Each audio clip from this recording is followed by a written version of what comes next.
I can teach you how to bewitch the mind and ensnare the senses. I can tell you how to bottle fame, brew glory, and even put a stopper in death. Welcome to Snape Chat, the voice of the Snapedom, the podcast where we discuss all things Snape, always. Join us as we dive into the world of the bravest man we ever knew in art, fanfic, meta, and more. Obviously. This is Snapecentric with episode 45, Snoliday 2024. I'm joined by Masao and later Megs as we listen to fics by Raven2K, EchoOfaWind, Fluffy Monk, and danpuff. Enjoy the show. This is Snapecentric, and I'm here with Masao. Hi there. Hey. And we're here for the Snoliday 2024 edition. Alas, this is actually the second time we've recorded the first half of the show. Yep. So later on we'll be joined with Megs and without an intro. But yeah, now you know what's going on. So there you go. Yep. Well, happy holidays. Happy to have you with us. Yay. Yeah, pull up some eggnog or whatever you prefer. Glue wine? Is that the German thing? Oh, I think so. Yeah, that one's popular in Japan. Oh, okay. Is that warm? In Japan, anytime I've had it, it's been warm. I don't know if that's traditional. Uh-huh. Yeah, I know mulled wine is warm. Yeah. So similar. Yeah. Okay, well, our first story is Reawakening by Raven2K, and it's read by Jacunda Sykes. Reawakening, A Christmas Tale, written by Raven2K and performed by Jacunda Sykes. Rating, teen. Summary. The first Christmas after the war is approaching, and Professor Snape is still in a coma. Life every man holds dear, but the dear man holds honour, far more precious dear than life. William Shakespeare. I can't do anything else for Severus, Minerva, Poppy Pomfrey said. It's been 7 months and he's still in a coma. At this point, I'm just sustaining him. Nothing I'm doing is making him better. I know you don't like to consider it, but I think it's time to move him to St. Mungo's. The heel is there. We'll stick him in the Janus Thicky ward, Minerva snapped, and forget about him. No, I want him here. Poppy's eyes softened. I was going to say, have more resources to devote to his care, because they do. She sighed. Poppy knew that Minerva was still conscience-driven by the fact that she'd lost faith in Severus at the end of the war. You don't really believe that they would shove him in the ward and leave him, do you? Because, if you do... McGonagall rose from her chair behind the head's desk, walked to a window, and crossed her arms. She stood in silence and watched the winter rain blow across the grounds, its tempest a mirror of her thoughts. After a few moments, she sighed. No, I don't. Not really. And I know you're right. It's just, I can't send him away just now. Perhaps after the holidays. The matron rose and went over and embraced the older woman. All right, Minerva. We will wait. She squeezed her and kissed her softly. But if there's no improvement by the end of Hogmanay... Minerva leaned against her with a quiet sigh. I promise that we'll revisit the subject in the new year. He's flying through clouds. It's so peaceful. Now, Severus Snape, Poppy said, you have a little less than a month to come back to us before we'll have to turn you over to the healers at St. Mungo's. She waved her wand. But for now, it's time to rise and get some exercise before lunch. His body levitated and hovered above the bed. Another flick, and the body began a macabre dance in mid-air. His arms and legs bent and turned at the joints, His head moved from side to side, and his body twisted at the waist. Poppy waved a hand, and his bed linens changed themselves whilst she exercised Snape's body. She continued the activity for half an hour, then stripped the hospital gown from him and cast a cleaning spell. She inspected his skin for any redness that would indicate the beginning of pressure sores. When she was satisfied that there were none, she gave her wand another flick, and his body lowered and stopped just in front of her. Poppy poured some lotion onto her hands and rubbed them together to warm it before she massaged it into Severus's skin. After she finished with the lotion, she dressed him in a clean gown and settled him gently back onto the bed. Poppy refreshed the spell that automatically vanished his body waste. Lastly, she placed the tip of her wand against his abdomen and murmured an incantation. A nasogastric tube materialized around the end of her wand. She knew the tip had inserted itself into his stomach. The matron removed her wand. "Gibby!" A house elf popped into the room, holding a large plastic syringe filled with a nondescript brownish substance. "Here is Professor Snape's lunch," he said as he handed it to her. "Thank you," Poppy said. She connected the syringe to the tube and set it to magically dispense into his stomach. "What is he having this afternoon?" "The same as everyone else. Shepherd's pie and apple tart. Blended, of course." "Did you hear that, Severus? 2 of your favourites for lunch today." The house elf bowed. "Please let Gibby know when you're needing anything else, matron." He vanished with another pop. Whilst she waited for his meal to finish, Poppy cleared away the soiled linen and recorded his vital signs in his notes at the end of the bed. "We are going to allow more people to visit you. I hope that their visits will stimulate your senses and help bring you back to us. Merlin knows I've tried everything else. Don't think I don't know that people have already sneaked into the infirmary in these past months. But once the news of your imminent departure gets out, the traffic in here will only get worse. This private room is to keep your visitors from disturbing my other patients." She looked at the unconscious wizard, and her voice gentled. "Please, come back, Severus." A tear rolled down her cheek. "We all miss you so." "Come back. Back. Why? Flying through the clouds is quiet, peaceful." Hagrid stepped back and admired the fir tree he'd set up in the corner of Professor Snape's hospital room. It wasn't as large a tree as he'd wanted to bring, but he had to admit that the centaurs were right, and this one was perfect. He reached into a pocket and rifled around. When his fingers closed around the object he sought, he smiled, withdrew his hand, and opened it. The model he'd had made of Norbert flapped its wings and walked across his palm. He retrieved a unicorn tail heather from another pocket and tied it carefully around the model and then hung it on the tree. "Well, Professor, there's a bit of Christmas for you. 'Tis a pretty fir tree with the straightest trunk you ever saw. The centaurs said fir is one of the 9 sacred woods from ancient times and suggested that bringing one inside would fill the room with healing power and remind folk not to take the gift of life for granted." Hagrid turned and looked at the wizard in the bed. "The centaurs are wise about such things, as you know. They led Fang and me to this very tree. They helped me take it down their way. They've got a ceremony for everything, I suppose. They looked at the stars and told me the signs are promising for your recovery." The half-giant sighed. "I hope so. Fang and me miss seeing you in the forest. And make no mistake," he said. "Oh, and the centaurs.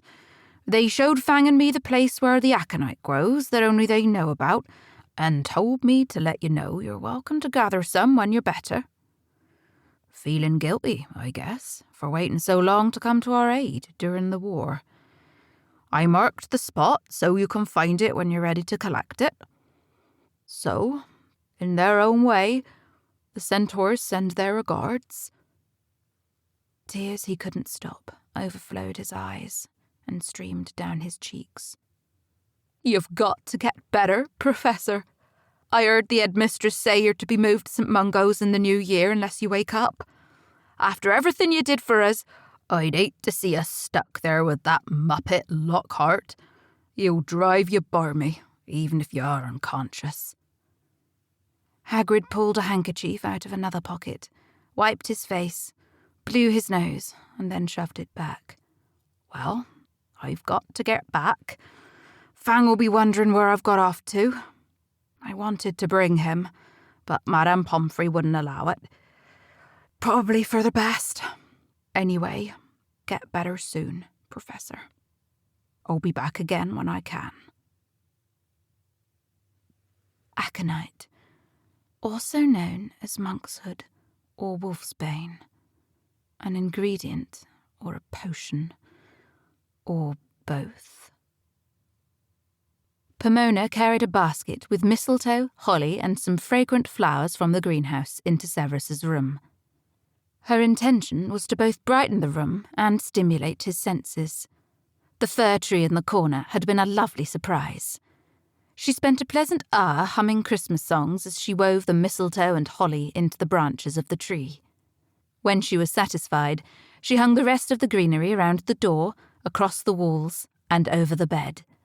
She arranged flowers on the bedside table: roses, hyacinth, jasmine vine, and dried lavender. They were lovely, and they smelled divine. Lastly, she tucked an amulet filled with an assortment of herbs that had magical healing and protection properties under Severus's pillow. Pomona conjured a chair and sat down beside the bed. She took Severus's hand and was shocked at how cold it was. She cast a warming charm and just looked at him. The most disquieting aspect of his appearance was his emaciated body. The thinness of his face accentuated his prodigious nose. Its size would be comical if it weren't so tragic. His skin was pale to the point of translucence, and revealed to her the blue roadmap of Snape's veins. His black hair was interrupted at the temple by a streak of pure white. His neck was healed, but he would bear Nagini's scars forever. Severus, you'll be glad to hear that a couple of the greenhouses survived the war, including the ones where we kept those hard-to-find ingredients you often need for your potions. We managed to salvage most of those plants, thankfully. The other greenhouses, well, Neville and I have been working to get them up and running again, with the help of the students. Pomona paused, waiting. No, hoping. For any sign that Snape had heard her. When there was none, she set his hand back on the bed and rose. I hope these plants help entice you to rejoin us, Severus. Your presence is missed much more than I think you would ever have imagined. Pleasant in the greenhouses, the scent of the plants, the loam, the flowers in the spring. Irma Pince stood at the end of Snape's bed, her lips pressed together, clutching a book against her chest. Poppy had not exaggerated the toll that Snape's coma had taken on his body. The librarian was horrified. She closed her eyes and brought her emotions under control. Severus would absolutely hate the fact that people were trooping into his room to gawk at him. She took a deep breath, let it out slowly, and then opened her eyes once more. The matron thought that visitors talking to him would help stimulate his mind, and who was she to argue? It couldn't hurt anyway, unless Snape happened to wake up whilst someone was here being maudlin at him. She sighed, moved over to the side of the bed, and summoned her best librarian tone. Professor Snape, she said, I thought you might like to have a book to read when you awaken. I know that the complete works of William Shakespeare is one of your favourites, so I brought one of the copies from the library here for you. Irma set the book down next to the flower basket on the table beside the bed. She started to leave, but stopped with her hand on the door handle. She began to speak without turning around. After the battle, once I'd checked on the library, I went to your rooms, she said, The dungeon didn't sustain as much damage as some other parts of the castle, which is fortunate for your personal library. You'll be happy to know that all of your books are safe and secure. My books, safe, secure. My books. Horace Slughorn stood in the doorway and gazed at the wizard in the bed. The room had been brightened by plants and flowers, and even a fir tree in the corner, but it was still unmistakably a hospital room. He noticed a bag filled with liquid, hanging on a hook next to the bed, that dripped into a tube, the end of which was connected to Snape's arm intravenously. Probably some kind of hydration, he surmised.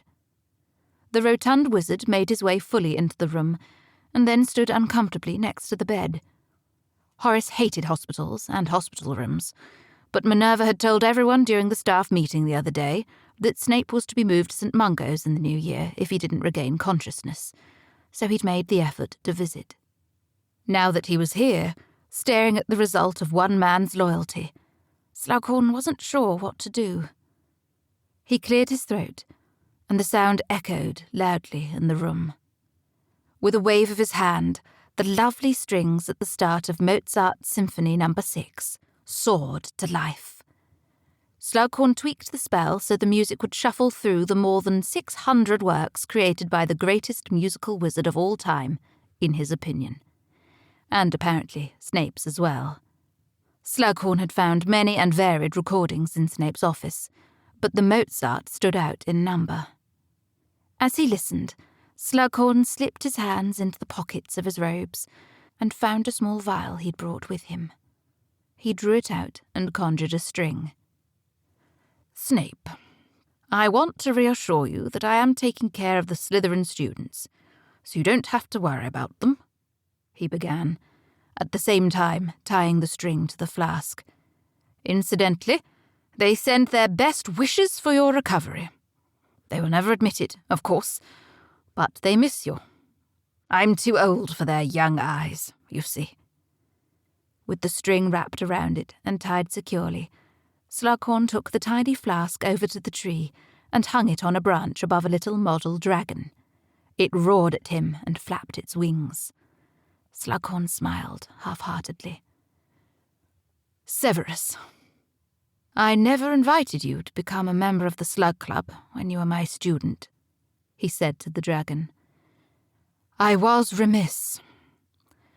I recognized your skill with the potions immediately, of course. But—" he trailed off. He hadn't asked Snape, because James Potter and Sirius Black had hated Severus, and Lily Evans threatened to leave the group if he was invited. And Horace would rather have had those three than almost anyone else in their year, even an intelligent, nay, brilliant Slytherin like Severus Snape. "Well, I was mistaken. I admit it." He crossed his arms over his stomach and looked down. "Yes, well, water under the bridge and all that. I've brought you some Felix Felicis. It is my hope that it brings you luck in your recovery." Felix Felicis, liquid luck, ashwinder egg, horseradish, squill bulbs, growth on a myrtlap, tincture of time, occamy eggshells, rue, Felix Emperor, Mozart, music to brew by. Flitwick stepped back from the tree and gave a satisfied nod. He'd added strings of golden bubbles and glittering fairies to the branches, and it fairly glowed. His smile faded when he turned towards the bed and the wizard who occupied it. "You'll do no more murder here." Flitwick closed his eyes. Those words had haunted the charms master for months. When he'd learned of everything Severus had done to prevent as much harm as he could from befalling both the students and the professors during his time as headmaster, Phileas had been overwhelmed with remorse. How many times had Dumbledore insisted that he trusted Snape, and asked the entire staff to do the same? And yet, when Snape was appointed headmaster by Voldemort, and needed them the most, they had all turned on him. Phileas transfigured the chair into a step-stool and mounted it. He swallowed the lump in his throat. "Severus, I don't know if you can hear me or not, but I must tell you how sorry I am for what I said, and the way I helped drive you out of the castle. Merlin, I'm so sorry that I doubted Dumbledore's belief in you and your loyalty during the war. I just wish you had—" He paused for a moment. "No, you did nothing wrong. I won't try to shift the blame. I believed the worst of you, and that's all on me, Severus." This time his voice broke. "You played your part perfectly and helped our side win. You're not a murderer. Selfishly, I want a chance to apologize and hopefully receive your forgiveness in person. Loyalty, our side, not murderer. Forgiveness." Nothing in the castle scared Argus Filch, even at night, except the infirmary. It was preternaturally quiet in here, and the only light was from the small windows at the top of the walls. The shadows were long, and the smell was antiseptic. He clutched Mrs. Norris, who was hidden beneath his coat, and hurried down the ward. With a quick look round to ensure no one saw him, he slipped into Professor Snape's room. Argus leaned against the door and stared. The man in the bed was so still and white. Panic rose in him at the thought that Snape was dead, until Filch noticed the slow rise and fall of his chest. He closed his eyes, lifted Mrs. Norris out of his coat, and buried his face into her fur. After a couple of minutes, her soft purring calmed him, and he opened his eyes once more. The caretaker made his way to the bed and dropped the cat onto it. He watched as she settled herself beside the invalid, and her purring became louder, a compliment to the soft music that was playing. Besides himself, Snape was the only person in the castle that Mrs. Norris liked. Filch examined his surroundings and was pleased to see that others had made an effort to brighten up the room. It smelled of greens and flowers and herbs here, not at all like a nasty sick room. He was glad. Snape deserved this, and more. He fished a confiscated Weasley's patented daydream charm box out of his coat and wedged it between the branches of the tree so that the picture on the front of the box was facing out. "Confiscated that today, Professor," Filch said proudly. "I've heard it's the best thing those ginger menaces ever invented, and I figure, once you're awake, you might need a daydream or two to take your mind off things." He turned to face the bed and sobered. "You never treated me different because I'm a squib, Professor Snape, and don't think I don't appreciate it. I heard Professor Sprout say you might not be here after the new year. I hope that ain't true. The castle ain't the same without you. Make no mistake. Me and Mrs. Norris miss having you with us." Filch paused to wipe his eyes with his sleeve. "Especially patrolling the corridors at night." Castle, corridors, patrolling. The students. Must keep them safe. The students. Neville Longbottom slipped through the door, looked around and smiled. There was a Christmas tree in the corner. The music playing and the greenery draped on the walls lent a festive air and the scent of the greenhouse to the room. His smile faded as he closed the door and approached the bed. Professor Sprout had warned him, but nothing could prepare him for the sight of the teacher he'd once feared above all people, as frail and as still as death on the bed. He lowered himself into the chair and ran a hand through his hair. "Hello, Professor Snape," he said. "I see that Professor Sprout has worked her magic with plants here. It's wonderful. I hope you open your eyes soon so you can see it for yourself." He chewed on the inside of his cheek. "I'm glad I have this opportunity to talk to you. If you were conscious, you wouldn't have the time, or wouldn't make the time. I like to think that I would insist, but I'm not sure if I would. Old habits." Neville stood abruptly and went to stand by the tree. The model dragon roared at him, and he smiled. "Your tree is lovely, Professor. But I didn't come here to admire the scenery. I wanted to thank you." He turned to face the wizard in the bed. "You were so mean to me in potions class. But I understand it now." He chuckled softly.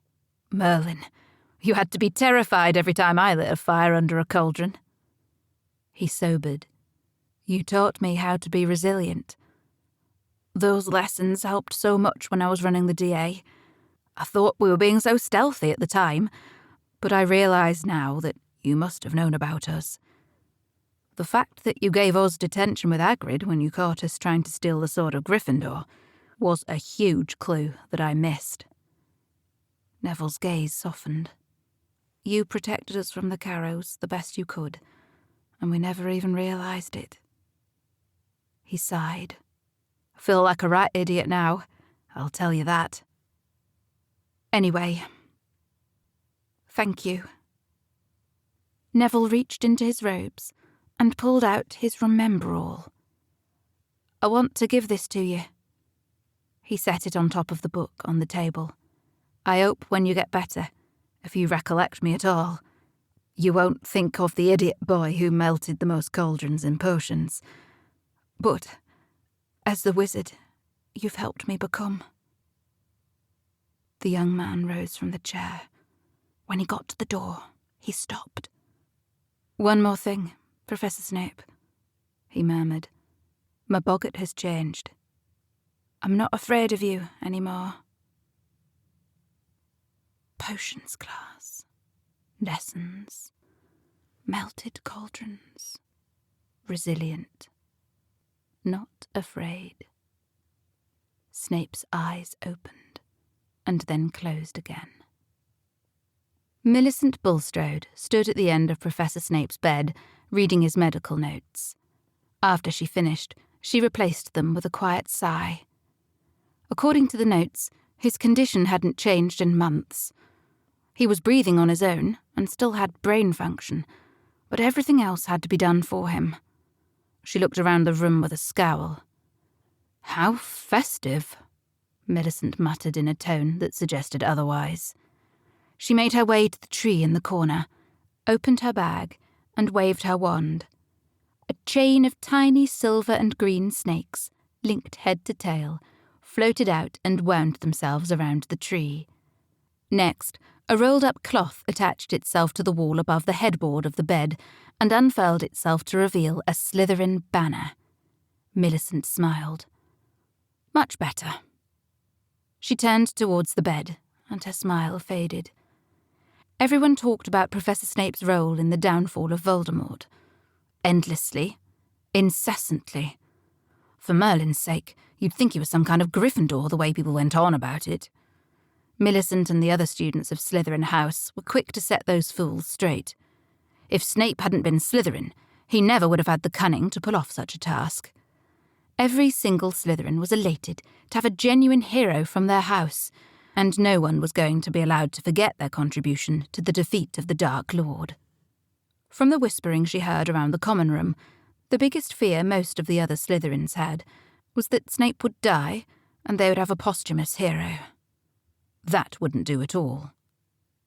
"Professor Snape," she said, "the dungeon isn't the same without you." She seated herself in the chair beside the bed and folded her hands in her lap. "Sluggy's all right, but he's not you. We miss you, Professor. You treated everyone, well, except Malfoy, of course, But he was a special case anyway, everyone knew that. The same. But you know what we appreciated the most about you? You never held what our relatives did for the Dark Lord against us. Not only that, but you never used us to get to them. It would have been so easy for you to do it, too. Millicent looked down at her hands. Her voice was a husky whisper when she continued. I'm glad that bastard's dead, which he wouldn't be if it wasn't for you. You've restored the honour of Slytherin House. You know who? Dark Lord. Snake. No. Dungeon. Slytherin House. Honour. Snape frowned and moved his head from side to side. Harry Potter sat in the chair beside Snape's bed, his elbows on his knees, and a small flask of silvery blue substance in his hands. He gazed at the man who had been his nemesis since the first time they'd laid eyes on each other, more than 7 long years ago. He hadn't understood then, and now, even when he did understand, the tale was so astounding he'd never believe it if he didn't know it to be true. The wizard in this bed had sacrificed everything to help him defeat Voldemort. Perhaps even his life. Harry knew a little about that kind of sacrifice. He sighed. If he'd realised that Snape would still be in a coma months after the war, Harry doubted if he would have let Hermione talk him into going back to the Shrieking Shack after the battle. Well, what's done is done. He set the flask on the table, amongst the other things that were there. I've brought your memories back, Professor, Harry began. I made sure the minister saw the ones in which Dumbledore demanded that you kill him yourself. Manipulative old bastard. When I learnt that his death was a mercy killing, and that by doing it you both saved Draco's soul, and put yourself in a position to continue to work against Voldemort from the inside. Merlin's balls, Professor. That is bravery on a whole nother level. You're no coward. In fact, you're the bravest man I've ever known. Now the Ministry knows it too.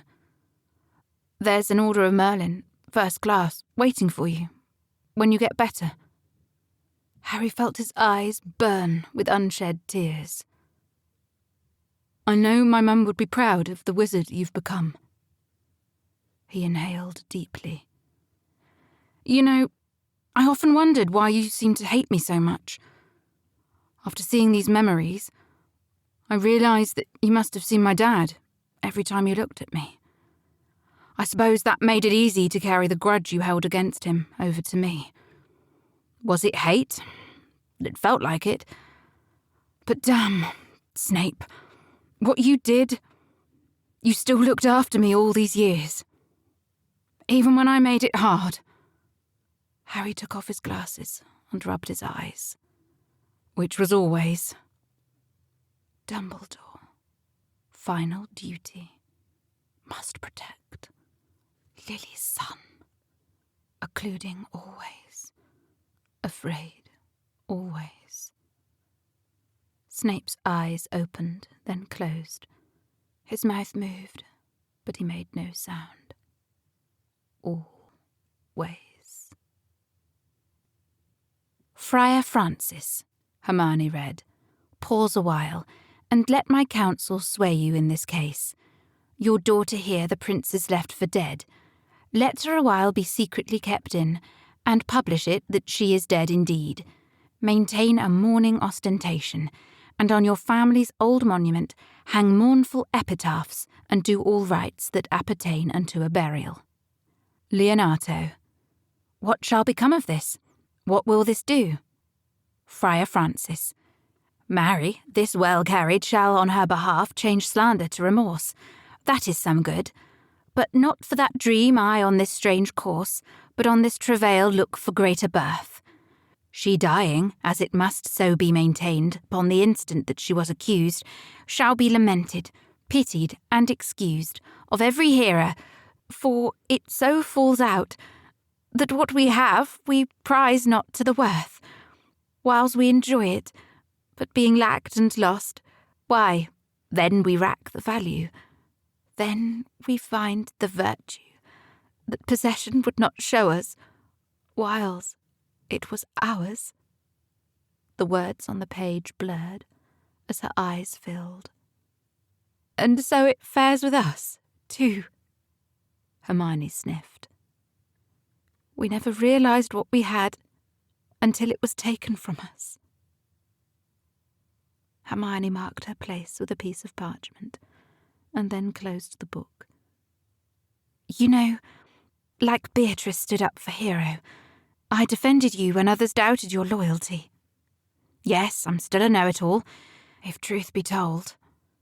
She conjured a handkerchief and wiped her nose. I must admit that I had my doubts during your tenure as headmaster, but when I found out how often you intervened to protect Neville and the others from the Carrows, my belief in you was vindicated. Hermione vanished the handkerchief, reached out and took Snape's hand into both of hers. I am so grateful that you were still alive when we got back to the shack after the battle, Professor. I only wish you would come back to us. Fully. She bit her bottom lip. When you do, I hope you do something just for yourself for a change. Travel, or brew, or read, or study, or whatever makes you happy. You've spent enough years doing for others. It's time for you to live your life selfishly for a change. Hermione replaced the complete works of William Shakespeare back onto the table, rose from the chair, and picked up her beaded bag. I've brought you something. She reached into the bag and pulled out a soft, black, woolen scarf. I made it myself. She leaned over and laid it across his upper chest and tucked it over his shoulders. When she finished, she closed the distance and kissed him gently on the cheek. Come back to us, Professor Snape. Come back, and you can call me an insufferable know-it-all any time you wish. She turned and fled. Cleverest witch of her age. Intelligent. Know-it-all. Insufferable. No. Loyal. Brains of the group. Miss Granger. A whisper. Thank. Then unconsciousness found him again. Minerva stood outside Snape's hospital room. It was Boxing Day, and she'd run out of excuses for not visiting. Even so, she was reluctant to enter. When the erstwhile headmaster had been brought back to Hogwarts after the battle, she'd visited him daily, then weekly, then monthly. Then she'd stopped coming to the hospital wing entirely, because she just couldn't bear to see the once vital wizard wasting away like a forgotten apple. But he had been her friend once, and she knew if she didn't visit before he was taken to St. Mungo's, she'd never see him again. Minerva shook herself and opened the door. When she stepped inside, her mouth dropped open in surprise. Severus's room had been transformed from a plain, utilitarian hospital room into a Christmas feast for the senses. Soft music played. Holly and pine garlands were draped around the room. Their fresh scent was reminiscent of the forest and cloaked the usual medicinal smell associated with a sick room. A Slytherin banner hung proudly over the head of the bed. On the bedside table was a basket of flowers, a book, a remember-all, and a flask with what appeared to be memories inside. A beautifully decorated tree shone gold and silver and green and red in the corner. She approached the tree, and a black-ridged dragon miniature roared and flapped its wings at her, eliciting a reluctant smile. As she perused the tree, she noticed a chain of silver and green snakes, probably from one of the Slytherin students, woven amongst the branches. There were bright gold bubbles and fairies, obviously Flitwick's handiwork, a tiny flask of golden liquid, and, of all things, a Weasley's patented Daydream charm box. It was an eclectic assortment of items, but together it worked in a wonderful way. When she turned to look at Severus, her smile faded. He didn't appear to be any better. There was a black knitted scarf tucked around his neck and shoulders. One of his hands lay on top of it in an almost protective way. She moved the chair closer to the bed and then seated herself in it with a sigh. Severus, we missed you at Christmas dinner yesterday. Poppy told me you got the same meal, but it wasn't the same as having you at the table with us. Remember when we used to sit next to each other and take turns winding up Sybil? Or at the staff meetings? Your running commentary was the best part of those. And then, afterwards, a quiet drink in your room or mine. She sighed. I miss those times. I miss you. In a week, Poppy is going to insist that we send you to St. Mungo's. I don't want that to happen. I forced you out of this castle once, and you almost died because of it. I don't want that to happen again. She crossed her arms on the mattress, put her head down, and wept. A feather-light touch on her hair startled her. Her head snapped up, and she looked around, right into Severus's open, black eyes. Eyes that were aware. She gasped and took the hand that had, a moment ago, stroked her hair. Severus! Don't cry. His speech was hesitant, and his voice whisper soft. Minerva smiled as she wiped the tears that wouldn't stop streaming down her face. I'm afraid I must, my dear boy, but they're happy tears, because you're back. She attempted to regain her stern disposition. You do intend to stay with us, I hope. Severus's mouth turned up at the corners. Always. The end. This story was written for the 2016 Hoggy Warty Christmas Party and recorded in 2024. I hope you enjoyed listening. Yeah, so I really liked this fic. It might even be like one of my favorite Christmas Snape fics now that I've had time to reflect on it. Mm-hmm. Like, it has this repeating structure where each person comes into his room. They bring something to decorate the Bear Hospital room. Mm-hmm. And they sort of open up to Snape while he's in a coma. And, you know, I think the illustration shows like how stark the transformation of the room is from beginning to end when he finally wakes up.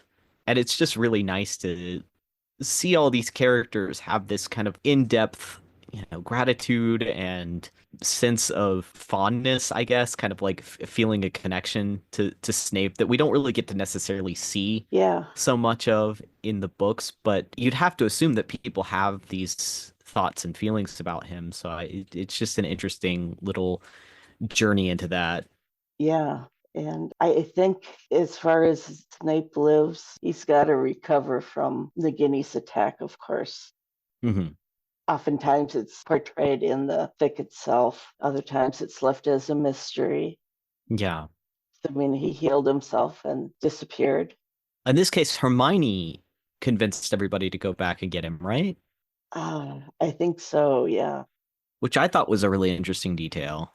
Oh, well, that's often happens in SSHG. Yeah, I can imagine.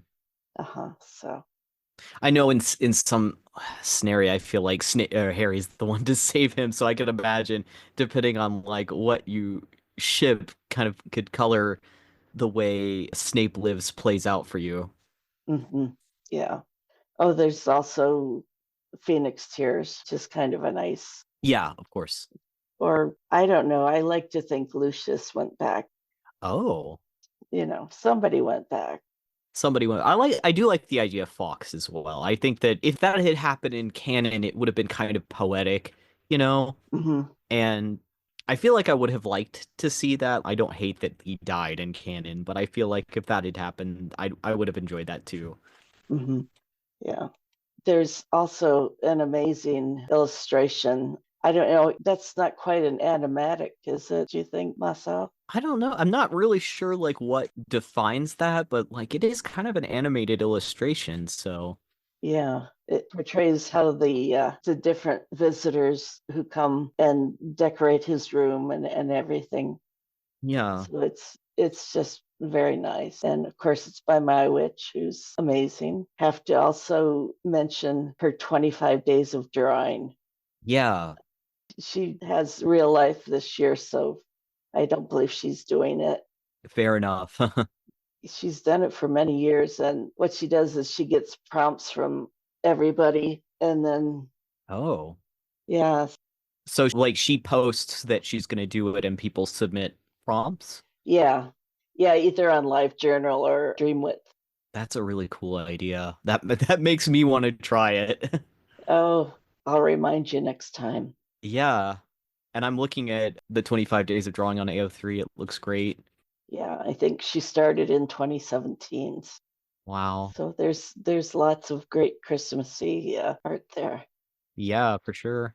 We'll have a link to these and also the fics, of course. And it's worth checking out My Witch's profile because she's done comics for many years now. Started with the ABCs of Severus Snape, Village Broom, which which is basically actually coloring pages. Oh, cool. Sort of fun. Yeah. And it's like A is for Augusta, Village Broom being like Village Broom. town bicycle type of. Yeah. Okay, yeah, that's what I thought. Uh-huh. Yeah, I'd never heard it before either, but it's very apt. Yeah. For the way we all ship him. Yep. Oh, and I also want to mention The Gift, which is another Hoggy Warty comic by Gwen Comic. Okay, yes. I've actually seen this one. Hmm. It's really good. I really like their art style too. Yeah, and it's funny. The dickhead plate. I love that. Yes. I Oh, yeah. And he doesn't take it so personally. He just thinks that he can Yeah. get Dumbledore that way. Right. He immediately as he receives it, he immediately smiles and has a plan. I love that. Uh-huh. We're a little short on stories this year because, well, I should have planned a month earlier than I did as far as getting recordings and stuff like that. I do have a couple here that I want to mention. When I Look Back by Flumette and Let's Go Around Again by Jackson. And also I've Always Wanted You by Marauder's Affair. That one's not safe for work, just so you know. Okay, and that's a good one. Yes. I remember we listened to that one last time. Yeah, Didn't get the recording, but it was very good. it was. So, Very good snooping. mhm. Well, next we're going to SSHG. And just the way things turned out, we have two of those this year and only one snary. Sorry about that. I usually try to balance things out a little better. Shockingly hard to find snary Christmas fix in my experience. I mean, of course we've had them over the years, but as we go through them, it can be a little tough to find new ones. Yeah, like to do a search. I'm sure now people will be sending you some now that I've said that. Yeah, actually on Tumblr, danpuff just had a very nice list that I'm going to have Oh, to mine next year. well, I will have to check that out too. Yeah, I guess we could probably put a link to it. Sure, yeah. And certainly we could include some of those fix next year. Definitely. This next one's a Hanukkah story. It's called All In, and it's by EchoOfaWind and read by her. All In by Echo of a Wind, read for you by Echo of a Wind. For Hermione Clone, Happy Hanukkah, HC. Hermione couldn't believe it. After 3 years of pining over her coworker, she was days away from her third date with Severus Snape. 5 years ago, much to everybody's surprise, Severus Snape had shown up, whole, healthy, and unwilling to talk about how he had survived the infamous Nagini attack in the Shrieking Shack. He was clouded in mystery and was as terse and intimidating as ever. He had applied for a job at the ministry, determined not to teach ever again. Shunted from department to department, he finally ended up in the same department as Hermione, a special research department focused on potions development and enhancement. Hermione had gotten her mastery in charms with some independent study on herbology during a brief fling with Neville Longbottom. She used that knowledge to help develop new charms that could be combined with the brewing process, looking for the most favorable outcomes for efficiency and cost. Before Snape had arrived, their department had already developed a Jovius charm that could be used during the last 5 minutes of brewing Pepper Up Potion to increase the shelf life from 1 month to 3 months. Enter the one and only Severus Snape. The output of their department went up 300% nearly overnight, and the workers of the department had free rein on what kinds of potions they wanted to explore, as long as it was approved by their boss, Ringleton. And Snape wanted to explore everything. Hermione had been so nervous when his investigation into sleeping potions had first warranted the use of her skills. She should not have been worried, though. Although abrupt and pointed in his communication, Snape had lost the needlessly caustic tone, much as Hermione had left her rambling at university, except for when she was really, really nervous. Their brainstorming sessions had been ludicrously successful, yielding not only a test matrix for the current project, but also a plan of attack for 3 additional projects when this one was completed. He had given her a short, congratulatory nod at the end of their workday, and Hermione had been overjoyed. From that first day working together, they ambled into a rewarding and potion-prolific friendship, up until that fateful day, the day of the Cognitaire potion, a new memory potion Snape had concocted that relied heavily on several simultaneously held charms by the Sioux brewer. When Ringleton had peer-reviewed the instructions, he had recommended 2 casters to hold the charms. Hermione had been stubborn. She was confident in her simultaneous casting skills, and Snape had affirmed her competency. On the day of the first trial brew, the charms were the only part that had gone as planned. The Northwind switchgrass supply at the ministry had been replaced with its indistinguishable twin, Ravenna switchgrass, and the Amarta jumping beans had reacted violently with the Ravenna. Stir, counterclockwise stir, boom! A flash of black robes covered her eyes, and the smell of smoke invaded her nose. She had been knocked backwards, pressed up against the wall, and shielded with Snape's torso, his arms holding his robes to cover her head. She stayed paralyzed in place and then took a hesitant breath. He hadn't dared breathe yet. His scent was so consuming and sweet, she relaxed visibly on her exhale. He dared an inhale as well.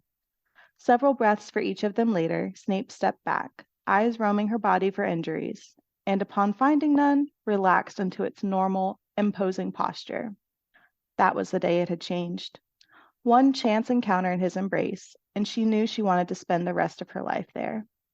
The crush went on for another 3 years. Many a night, often after a failed dating attempt, she lamented the death of her Gryffindor bravery. She tried to find the guts to ask him herself and always talked herself out of it. She simply kept up the subtle hints in their jovial friendship. Finally, Snape had invited her to a Charms and Potions overlap lecture, which had ended in a lovely Italian dinner, granting her use of his first name, and him walking her to her door. That had been 2 weeks ago. Last week, they had tried a new Indian joint in Muggle London before a walk in the gardens. For this next date, he had shyly invited her to his home, the Haven, so he could cook dinner for her. A home-cooked meal, just for her, she agreed immediately. She had gotten home after working late that Thursday, a ghost of a smile still playing on her lips. Stepping into her apartment and doffing her stylish but practical lab robes she had been gifted from the Potter Malfoy household last Christmas, Hermione had replayed his words in her mind. "Would you come over Sunday, then? I would be honored to cook for you." Could he be any more perfect of a suitor? Then she had waved her hand to summon her planner to add the details of the date, even though she knew she wouldn't forget her next chance to stare into those endless warm eyes and see that slight smirk and Sears. Sunday was the first day of Hanukkah. Oh no. Hermione's parents had been Jewish. When she had gone off to Hogwarts, she had drifted away from religion, finding it difficult to meld the two into one cohesive understanding of the world. It had not bothered her until she and Harry had gone to retrieve her parents from Australia. The two of them, armed with all the research Hermione could find, had cast spell upon spell for days. Nothing could restore her parents' memories. Her parents did not remember her and never would. Harry finally coaxed a numb Hermione back to England with him. She was lost. No more school to study for, no more war to prepare for, and now, no more family to come home to. Desperate for some purpose, Hermione had turned to Judaism. She found comfort in the traditions that had been the same for thousands of years. She joined a synagogue and a community that helped her mourn her parents. She read ancient texts, finding sparks and hints of magic in their depths she had never noticed before. Little by little, she found herself again. She regained her love for charms and sought her mastery at university. Having made quite a name for herself in her academics at Hogwarts, she had no issues getting accepted to any university she pleased, and specifically chose Aberdeen for its dual Muggle and magical study options. Exposure to a myriad of backgrounds fueled Hermione's personal philosophy of the marriage of Judaism and magic instead of the automatic exclusion of the other. Much like science and magic could coexist and enhance each other, Jewish tradition and magic could as well. So now, every year, she still lit a menorah, a minor holiday in the religion, but the one she had most cherished with her parents. It connected her to their memory and their current life, as the Jewish family across the world joined together for a common practice. She didn't want to cancel on Severus. Maybe she could go for a little while and leave early so she could make it home in time for sundown and lighting the first candle. She thanked Merlin for near instantaneous travel. That's what she would do. She nodded to herself. It would all work out. Hermione held the address for the haven that Severus had written for her tightly in her mind, turned on the spot, and apparated. As soon as the world stopped spinning around her, she noticed it was darker than she had expected. Oh no, this was going to need to be cut much shorter than she wanted. Tucking her hair behind her ears, she walked forward the few steps and knocked on his door. The door opened immediately. She must have tripped a ward, which should have been expected for someone with his history, to a gorgeous view of a fitted gray shirt tucked into immaculate black trousers and a charming grin that she was seeing more and more with each subsequent date. "Hello, Hermione," Severus' deep voice intoned. "You look beautiful." "Hello, Severus. Thank you," she blushed back. Her eyes drifted to the floor for a moment before returning to his. "Please, come in." He stepped back to let her through, opening her view to the short entryway. Sitting on a small side table against the wall was a delicate silver Hanukkah with 9 unlit candles. Hermione stayed frozen at the door. "Hermione?" "Are you Jewish?" she asked, amazed. "No, but you are." "How did you know?" He smirked. "I was a spy for many years. I still know a trick or two." She laughed and stepped inside so he could close the door. "I was hoping to celebrate the first night with you." She stepped up to the small table, admiring the silver figure. "I made the candles myself," he admitted, getting nervous at the silence from the generally verbose brunette. She turned from admiring the menorah to look at him, uncommonly touched at his thoughtfulness. "Really?" "Yes. I researched the traditional methods and ingredients and followed them exactly." "I can't believe you did all this for me." "Hermione," Severus began, reaching out and taking her hand. "I'm in this." He squeezed their joined hands. "I'm all in. I want you, Hermione. I know that means all of you, and I want to be part of those traditions with you." Hermione found her bravery again as she stepped forward and crushed her lips to his, putting all the words she couldn't find into that kiss. Her gratitude, her awe of what he had just done for her, her excitement for what's next. Breathless, they broke apart a few minutes later. "Severus," Hermione started. "I know," Severus said. "It's sundown. Let's start, and then we can eat and talk later." They settled in front of the menorah. Severus took down the 8 candles and set them respectfully to the side before picking up the middle, attendant candle and lighting it wandlessly. Oh, is conjured fire acceptable? He inquired nervously. Yes, Hermione reassured. As long as the other candles are lit by the shamash candle, conjured fire is fine. He handed her one of his homemade candles with his left hand, and she placed it in the furthest right slot on the Hanukkah. He looked at her. She smiled, inhaled, and recited into the cozy space. Blessed are you, Lord our God, King of the universe, who has sanctified us with his commandments and commanded us to kindle the Hanukkah light. Blessed are you, Lord our God, King of the universe, who performed miracles for our forefathers in those days at this time. Blessed are you, Lord our God, King of the universe, who has granted us life, sustained us, and enabled us to reach this occasion. Next, he passed her the shamash he held through the prayer, and she lit the lone candle in the silver holder before placing the helper candle in the middle slot. They both stood there in a reflective silence for a moment. Hermione turned to Severus. Happy Hanukkah! Happy Hanukkah, Hermione, Severus smiled. What's the next step? My parents and I would sing this song, Mayas Zur. I haven't sung it in ages. Severus looked into her eyes and smiled warmly. I would very much like to hear it. Hermione looked down at her hands nervously. I don't know, it's been a very long time and I don't sing much. Putting one finger under her chin and gently lifting, Severus entreated. I like your speaking voice, and I am sure I will like your singing voice even more. Hermione blushed but didn't look away. Okay. She took a deep, centering breath as Severus settled back to listen. On her exhale, she began to sing. The words were unfamiliar to Severus, but the dulcet tones and her lilting voice were magic to his ears. He closed his eyes to swallow every sound. After the last note faded away, Severus opened his eyes, beaming a smile at his lovely date. That was beautiful. He paused and then started again. Do you think I could join you? I read that celebrants generally sing together, and I would be honored to sing with you. Could you teach me? Oh, thank you, and sure. Hermione immediately lit up at the chance to teach. She pulled out her wand and conjured a piece of parchment with lyrics.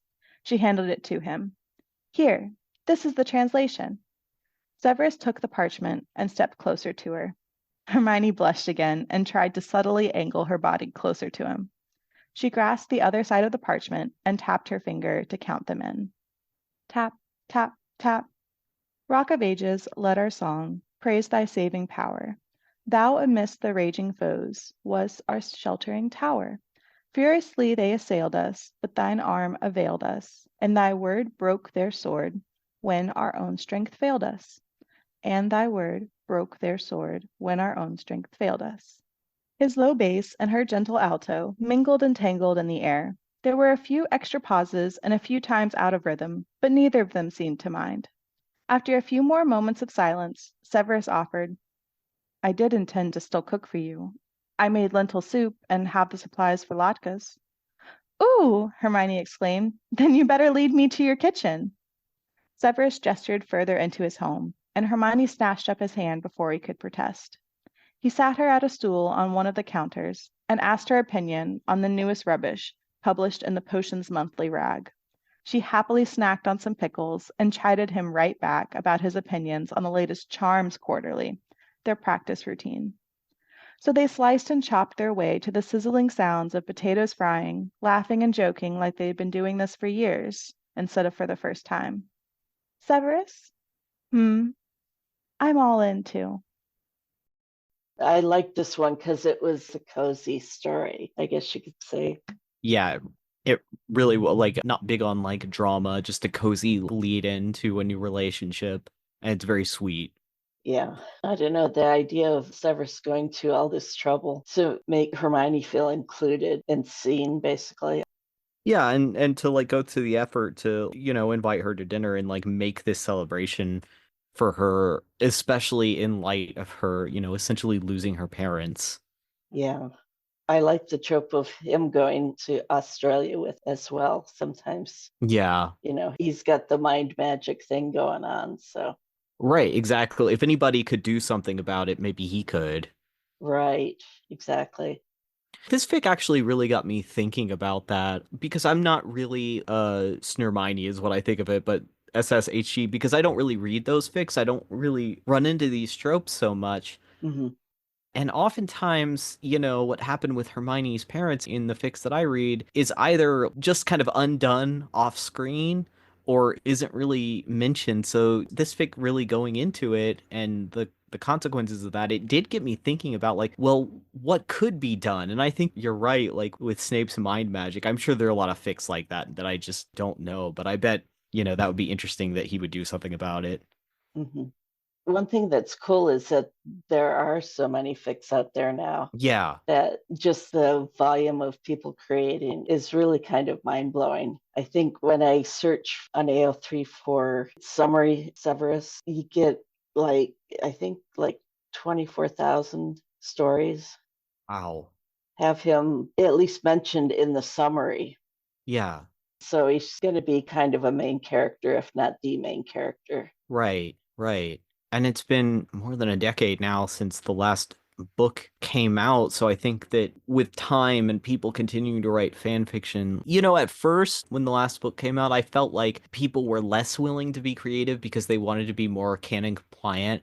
But in the years since then, people have gone in so many directions that I never would have thought of.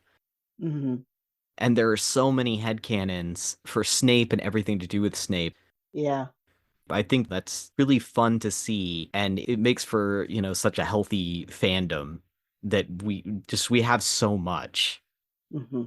Although I don't know how many people will read just any stories that say come up on Tumblr or Right. I try to do that, but it makes me kind of crazy too because of the volume. Yeah, it's so much. Yes. I mean, certainly this, like getting involved with this podcast has really exposed me to a lot of stuff that I just wouldn't organically have found. And it, I think that's kind of been good for me because it just gives me a window into how other people outside of my, ships and whatnot Mm-hmm. Yeah. will write Snape. And, like, I think sometimes people think this is a bad thing, but I really love it. I feel that when different people write him, he's like a completely different character. Yeah. Everywhere you look, Yeah. Like, for example, with Harry, a common trope is Harry is pushing a relationship and Snape is fighting against it, Right. which, when you look at their characters, I mean, that's pretty natural. Right, right. And then with Hermione, it tends to be that, kind of a romantic hero where he's pursuing her, and it always, a lot of times when I hear these fics, they kind of give me a vibe of like 18th and 19th century, like romantic fiction, Oh, yeah. Mm-hmm. And I feel like that's what a lot of people are going for because even like the clothes he's wearing and the way he kind of like carries himself kind of reflects that. Mm-hmm. Yeah. And I know the movie Snape is basically it's like a 19th century vicar. He's got the frock coat and yeah, yeah. Mm-hmm. Yeah. Well, I know that Alan Rickman also didn't he do like one of those books? Didn't he? Oh, there's an old BBC series called The Barchester Chronicles Mm-hmm. where he plays a vicar. Oh, okay. I thought he was in one of the Jane Austen adaptations. Okay, yeah. Oh, he was, yes. Colonel Brandon in Insensibility. Okay, yeah. Yeah. Yeah, like that's the vibe I always get from like the SSHG. Mm-hmm. Not all of them. I mean, people do all kinds of stuff with him, but like a lot of them I get that vibe. Yeah. Although they can argue as well as I mean, Snape and Harry argue. Right? It's I mean, for sure. the energy of that kind of gets from emotional anger to sexual. Tension.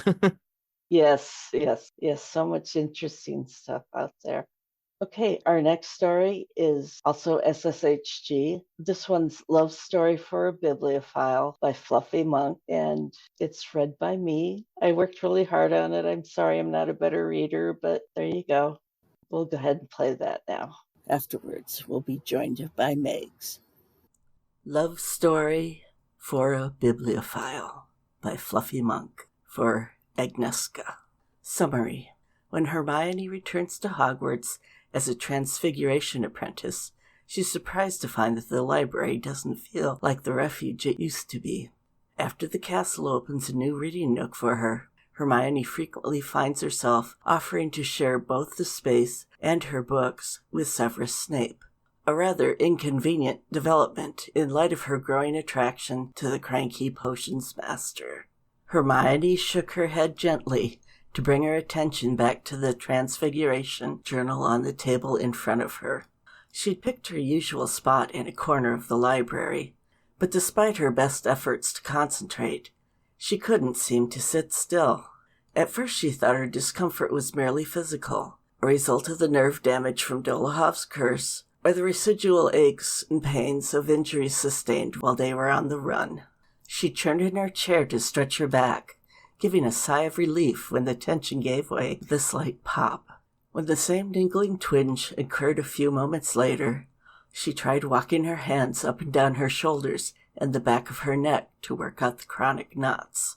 Her constant shuffling drew the attention of the potions master, who was reading a tome at the table next to her. He leveled her with an annoyed glare before resuming his reading. Not wishing to encourage his acerbic tongue, Hermione gathered her books and left. She spent the next week trying to find a comfortable spot for reading. She tried a window of the library, several of the alcoves around the castle, the astronomy tower, and a well-worn armchair in Hagrid's hut, but nothing seemed to suit her. She even tried sitting on the floor in front of the bay windows in the dungeon, thinking that the view into the lake might be a soothing influence. But nothing seemed to work.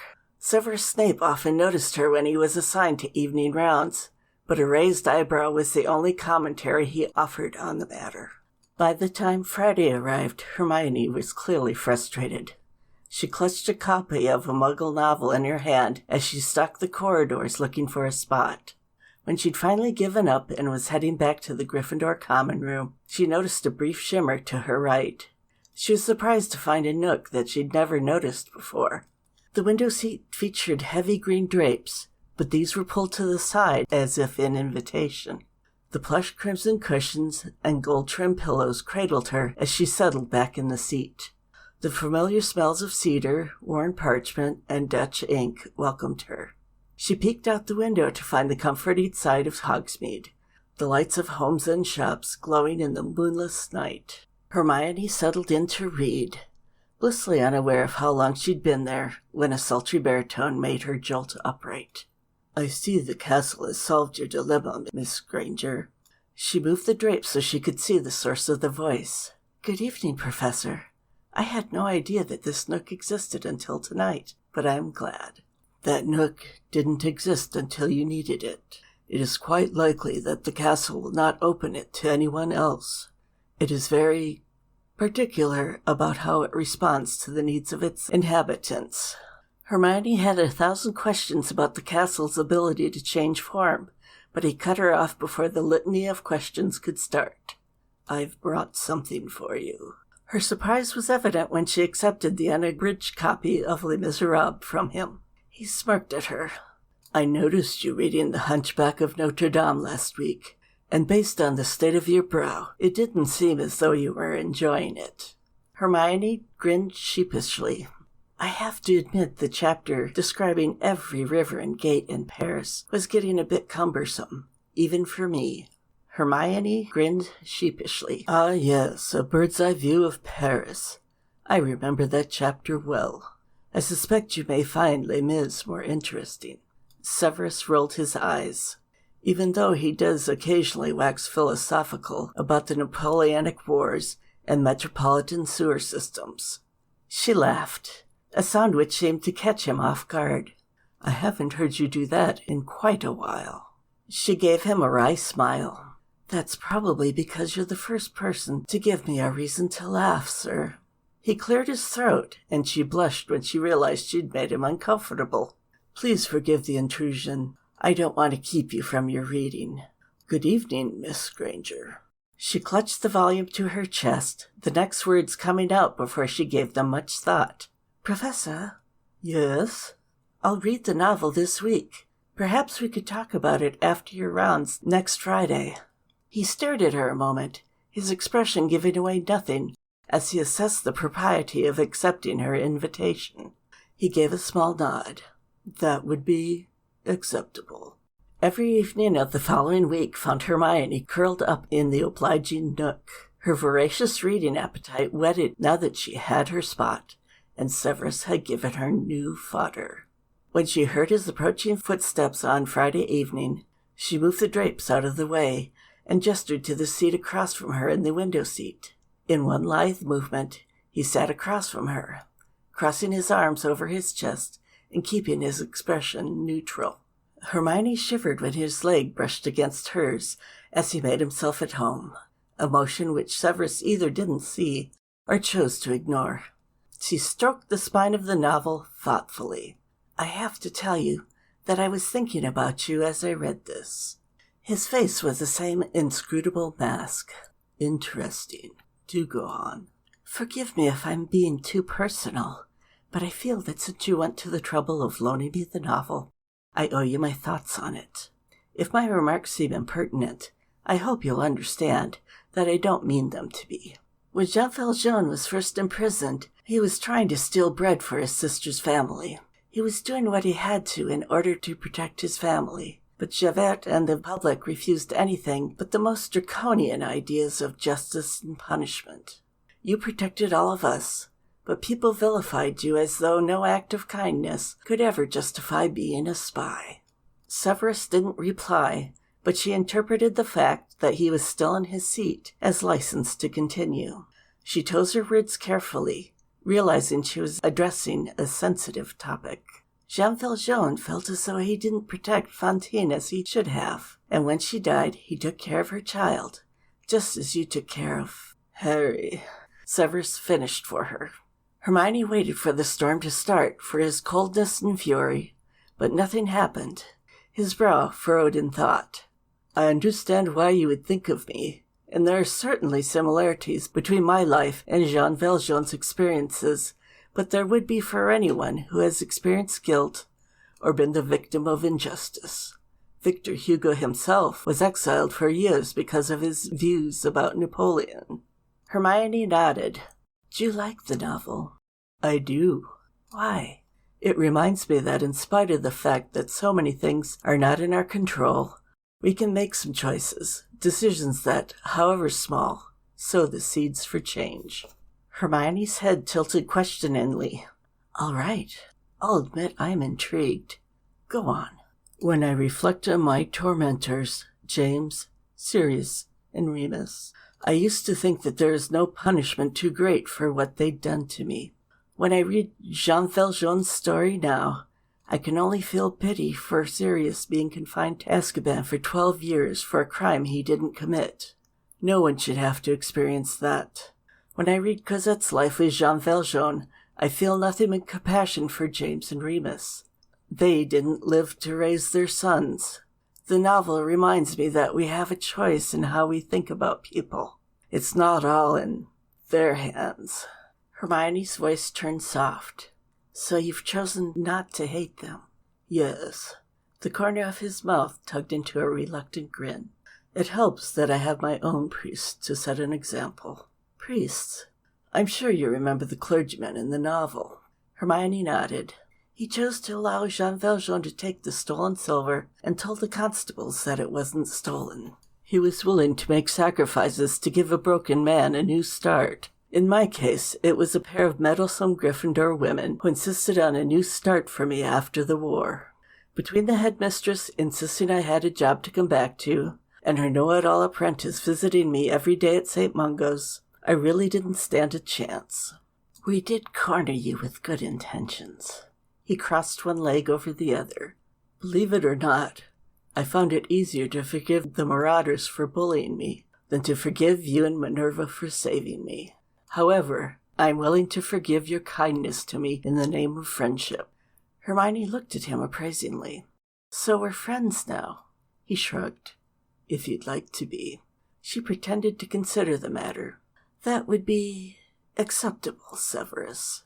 Her hand immediately flew to her mouth. I'm sorry. It's all right, Hermione. It's been 2 years since I was your professor, and I've just acknowledged that you're my friend. I think it's reasonable for us to be on a first-name basis. He consulted a pocket watch nestled in his frock coat. I should be getting back to my rooms. I need to get a jump on marking essays so that I have time to brew tomorrow. Would you consider meeting me here next week? He raised an eyebrow. I might be persuaded. Did you have another book in mind?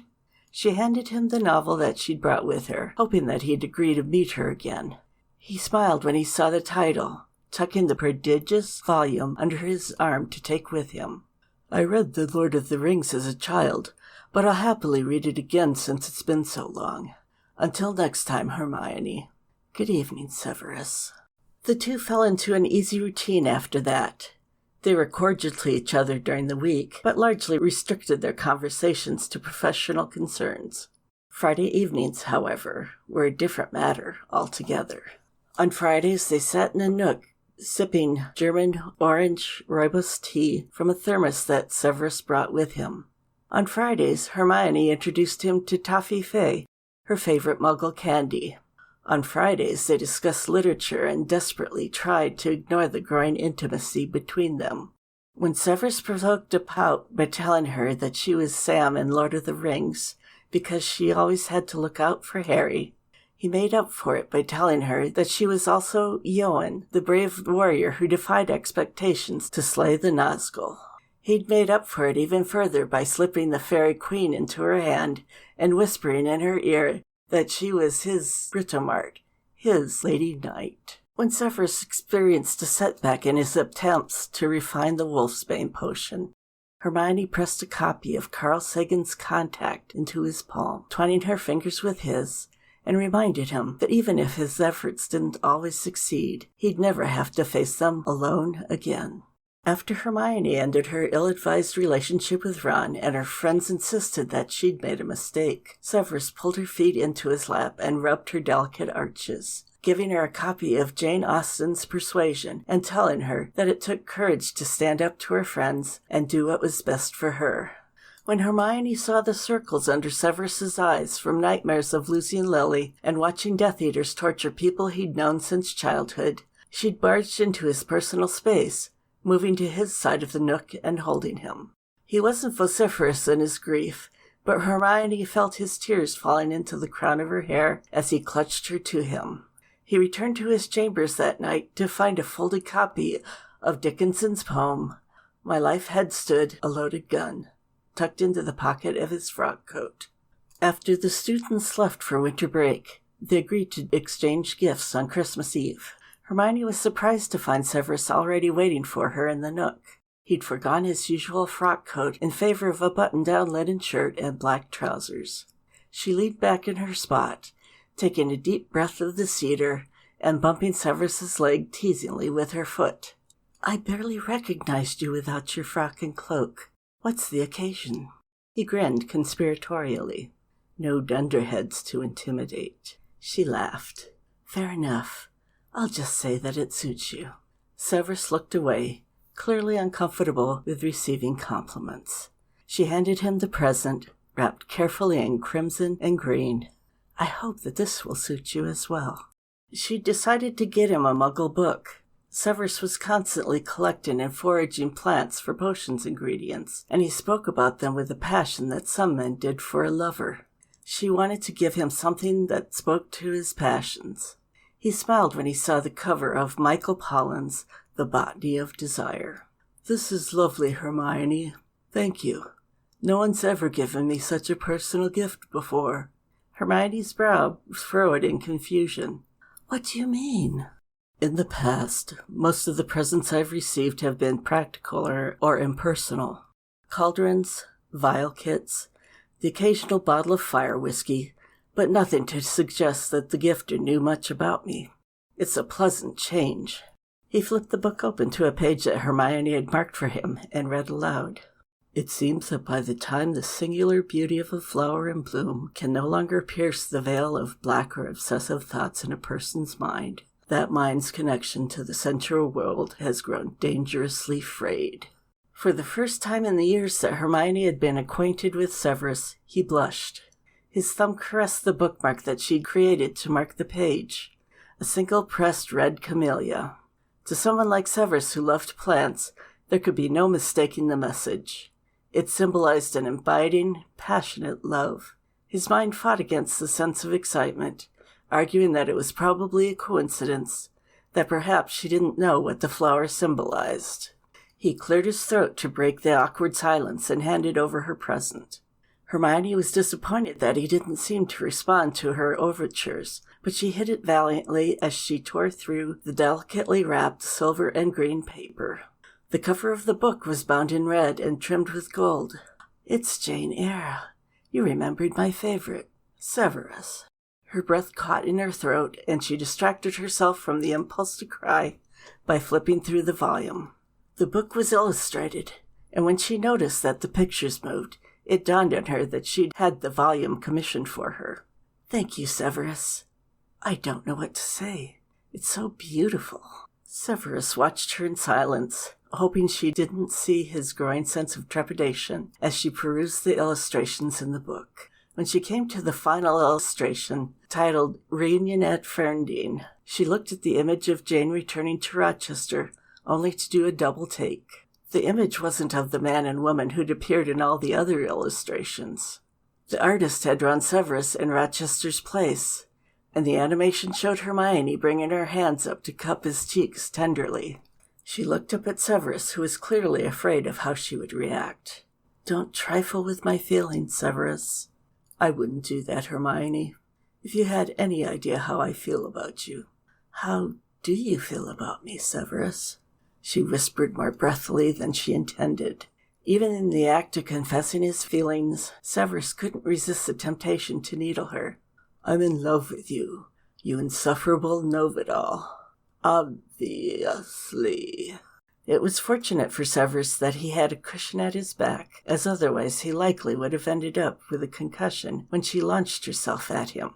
She straddled his thighs and wrapped her arms around his neck as her mouth descended on his. Severus recovered quickly from the shock, burying his hands in her hair and tilting her head. Nimble fingers started on his shirt buttons, but soon became impatient and ripped the linen fabric open. He heard a few of his buttons skittering over the flagstone floor of the corridor and had just enough presence to reach out and close the drapes over the nook. She ruffled his dark chest hair as she gave attention to each of his scars with her fingers and lips and tongue. His fingers flexed over her hips when her thumbs brushed over his nipples. He broke the kiss long enough to pull her green jumper over her head, hastily unhooking her bra and tossing the garments to the far side of the window seat. His hands raced up her sides, spanning her ribcage before rising to fill his hands with her breasts. His fingers curled possessively around the flesh before he took a tiny, rosy nipple into his mouth. Hermione gripped his biceps, her usually articulate mouth reduced to mewling and panting as he flicked his tongue over her nipples. The fabric of her skirt rumpled when he kneaded her arse, pulling her closer and suckling her pebbled peaks. He rucked her skirt up to her hips, a small whimper escaping her parted lips as long, pale fingers made their way up her thighs. She squeaked indignantly when he wrapped the black lace of her knickers around his fingers and ripped the delicate fabric. He tossed the scrap out into the corridor, pulling her back into a heated kiss to stifle her protests. "Don't be upset, my pet. Some dunderheaded prefect will find them in the morning and count them the best Christmas present he's ever received." She crossed her arms over her chest and arched an eyebrow. "Have you always been such a hopeless degenerate?" He pulled her arms away from her chest, never breaking eye contact with her as he rolled a nipple between his thumb and middle finger. "We haven't even begun to scratch the surface of my depravity when it comes to you.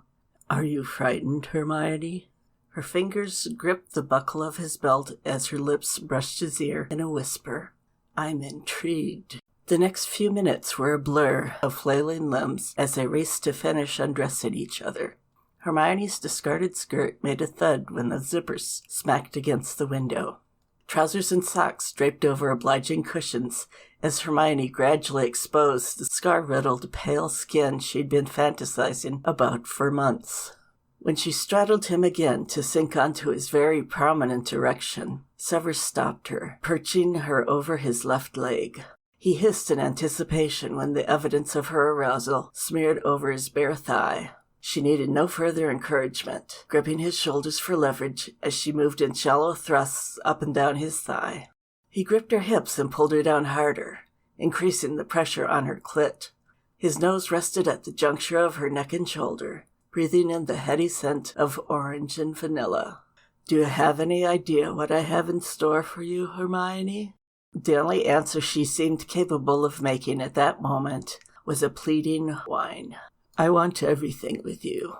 I want to lay you out over my workbench and make you come just from sucking on these delectable little tits. I want to watch these lithe fingers grind out black quicksilver for my wolfbane while I sweep you into my lab to warm my cock while I brew. I want to read you John Donne to warm you up before I take you to our bed and make you fall apart all over my tongue.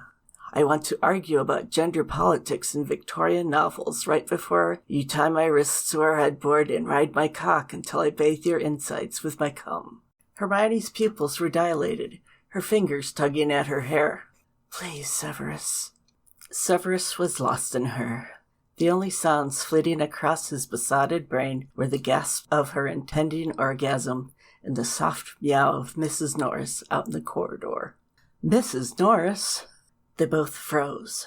Severus's fingers flexed, hurriedly casting wandless muffleato and concealment charms. He and Hermione peeked out of the curtains, watching wide-eyed as Mrs. Norris rolled one of Severus's orphan shirt buttons down the corridor.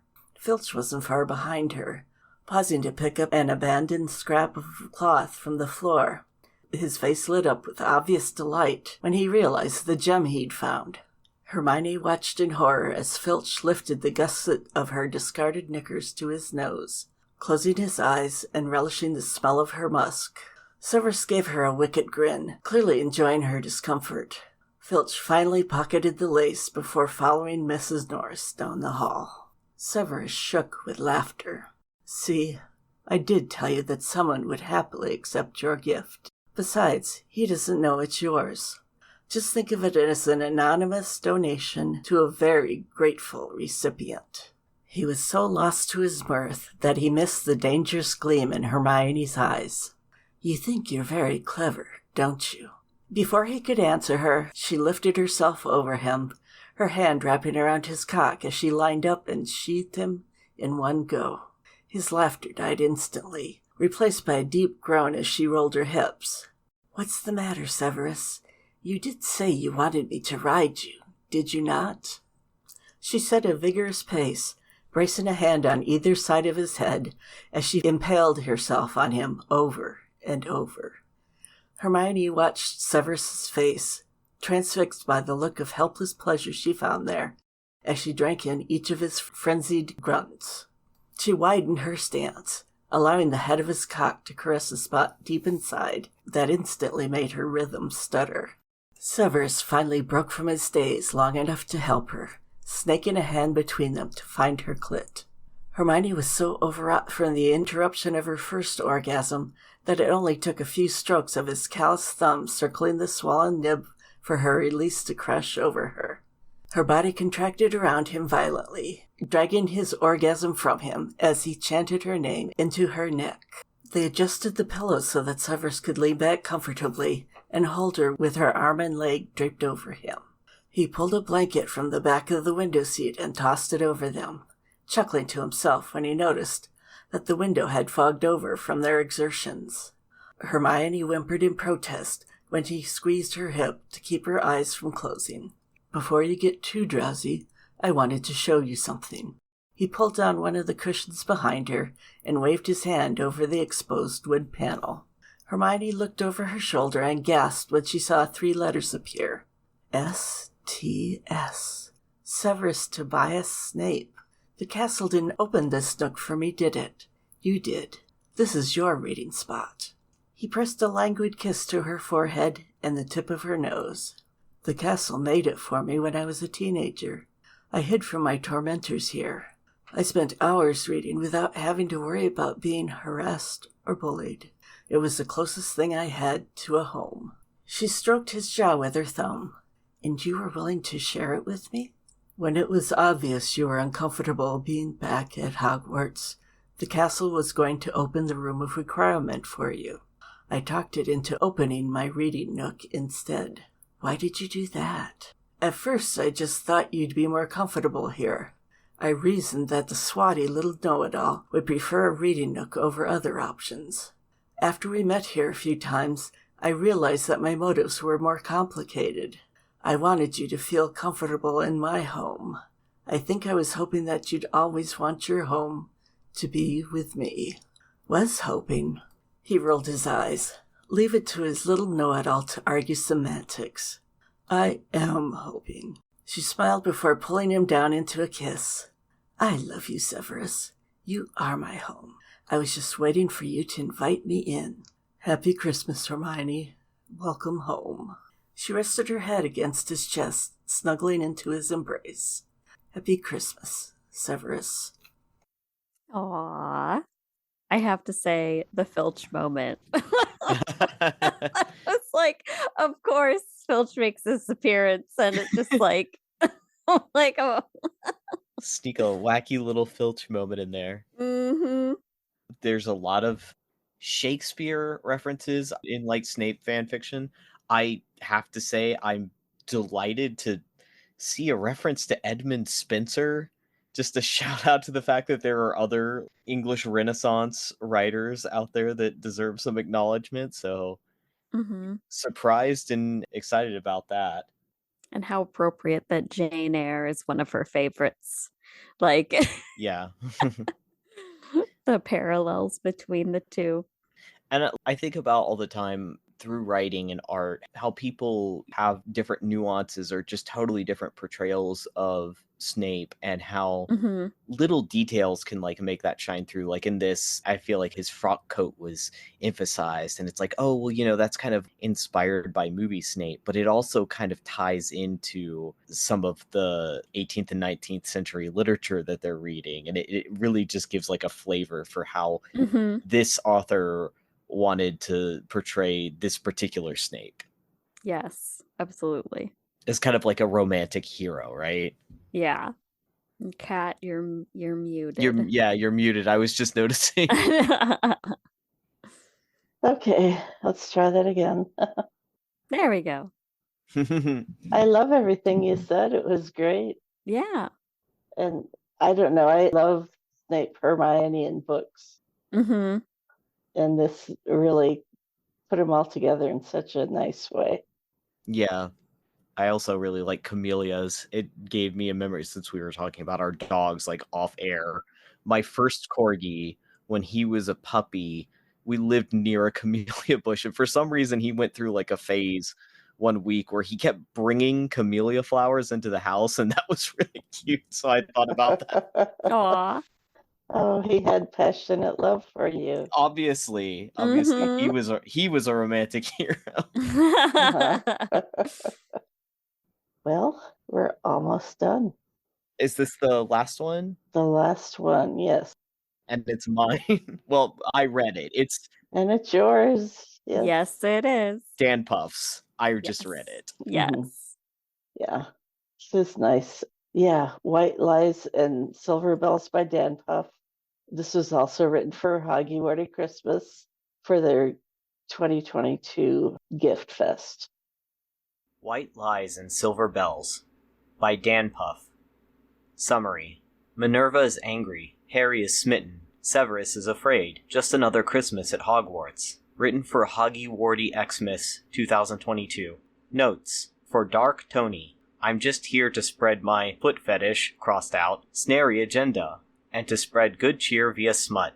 Dark Tony, I was so pleased to have you as my recipient. I knew immediately I had a perfect opportunity to put more bottom Snape into the world for you. I hope this was to your liking. Originally posted to LiveJournal, January 4th, 2023. Revealed and posted to Archive of Our Own, January 9th, 2023. Merry Christmas and Happy Birthday, Severus. Now on to the fic. Minerva could not believe Severus had done this. A Professor Potter may be, but he is practically a child still. Too young to teach, surely. The Minerva and her colleagues had not raised a fuss. They needed a defense against the dark arts professor, and Harry was suited for the role. He's done a fine job, in truth. Too young to teach, yes. Certainly too young for the headmaster's bed. Had Minerva known Severus's intentions, she'd have put a stop to it at once. She would have dragged Gilderoy Lockhart out of St. Mungo's and sat him at the lectern, rather than subject Harry to Severus's seductions. How it had come to be, no one knows. Only Neville has dared pry, and Harry's only response had been to blush and stammer out weak defenses, sneaking suspicions all the year long, but by Christmas there is no denying the truth. Only 4 students remained this year. 2 first years, a third year, and a 5th year. Harry, Neville, and Hagrid entertained the youngsters best with carols and stories and crackers. Harry and Severus hardly interact at all, but for Harry to playfully offer Severus a cracker, and for Severus to snark about Harry's singing. They only touch once, Harry's hand brushing against Severus's back while entering the hall. It's not words or touch that give them away. It's their eyes. Every time Harry touches his growing beard, and Severus glances his way, every time Severus raises his goblet, and Harry's lips part. Worse still when they lock eyes. Breathless heat that makes Minerva's nostrils flare. She resists the urge to cover the first year's eyes. It's indecent. When Severus leaves with hardly a word, Minerva sighs in relief. That is, until Harry rises himself not 2 minutes later. He ruffles his hair and declares the headmaster forgot a gift. Harry swipes the small parcel from Severus's seat and follows Severus's path like a lovesick puppy.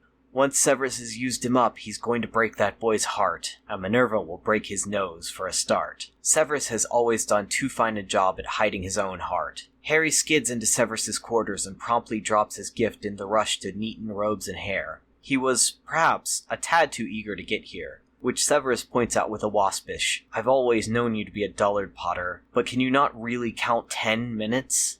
Oh, you said minutes, not seconds? Harry teases. A fine illustration of your bedroom skills, surely, Severus retorts. Had Harry not finally gotten a good look at Severus, he may have laughed, or crafted a clever comeback. As it is, Severus's robes are cast aside, and he's nearly to the bottom of unbuttoning his shirt. Deft fingers at work, pale skin unveiled, Harry strokes his beard, then rubs his mouth to hold in the saliva and the slew of nonsensical praise. Soon the shirt is discarded, and the belt. Yellowed skin and silver scars, black curls, pink nipples pebbled in the cool air. Harry drifts nearer to touch. Fingers brush through the dark hair above his trousers. Palm smooths over the soft paunch of his belly, up to roll a tight nipple beneath his thumb. Severus's fingers curl into fists, trying and failing to resist a shiver. You should have waited, Severus grouches. You were completely obvious. We're a laughingstock as it is. We are not a laughingstock, Harry argues, and pinches a nipple. Severus swats his hand away, so Harry drops it to open Severus's trousers instead. Right, Severus drawls. We're a scandal. Harry grins. It shouldn't be so thrilling, but it is. The secret rendezvous were fun, but the open secret is better. It will be better still when it's fully out in the open, when they can be a proper scandal. And after that, well, it's best not to get one's hopes up, especially at Christmas. Instead, Harry takes what he can. He slips his hand into Severus's trousers, and palms the firmness within. Severus grips his shoulders and sighs. The rumors aren't all wrong. They're not all right either. Severus hadn't wanted to hire Harry and Neville. He hadn't expected his colleagues to agree to the selections. It wasn't Severus using his position of power to seduce Harry. It was Harry's sheer persistence to bed Severus within a fortnight. Fool that Harry was, his mind hadn't caught up with his gut's plan until he had Severus on his back. They'd been shagging like rabbits before the start of term. Harry hopes to convince Severus of his affection before the summer halls, but it's hard to properly woo the man when he has him in hand. Harry spares a thought for the parcel on the floor, his best attempt at romance, but he latches onto Severus's throat instead. Lips brush along the gnarled flesh. Tongue traces each and every line. Teeth scrape lightly against the sensitive area until Severus pulls him back by the hair to crush their mouths together. Those clever fingers start on Harry's buttons, little gold lions releasing dark red velvet. Harry likes the look of those long, slender fingers at work, but he likes the mulled wine on Severus's tongue more, so he chases every last drop of it. Velvet falls to the floor, white undershirt discarded by hasty hands. Severus reaches for Harry's trousers as Harry reaches for his. Severus loosens Harry's belt as Harry tugs down the waistband until Severus curses and warns, "Boots, Potter." Together they sway, and trip, and scramble back. The loss of balance sends Severus half onto the bed, and Harry right down on his arse. which hurts enough for a wince, but not enough to stop. Harry kicks off his trainers and lifts his hips to shove down his trousers and underwear. Severus grumbles and reaches down for his boots, to which Harry exclaims, "Wait, no! Let me, just wait." Severus pays him no mind, and sets about disobeying until Harry snaps. "Severus!" Severus quirks his brow, but releases his laces and sits back, arms crossed over his bare chest, black hair mussed, trousers around thighs, cock half hard and exposed, lips thin and set in a frown. Harry doesn't tear his eyes away as he sits up to shove his clothes off his feet. "You're dead sexy," Harry confesses. Severus's eyes shift away from him, and he snorts inelegantly. The tense line of his shoulders and the flush of his neck give him away. Unlikely to be the world's ideal of sexy, but for Harry there is no other definition. Cho was pretty, so was Ginny, and Cedric, and Draco. They were still life paintings, all lovely and correct. Harry claimed crushes as though taking a test. This is the right answer, isn't it? Severus is abstract art, a sculpture of strange angels and odd colors, the sort of art Harry can't make heads or tails of, but steals his breath all the same.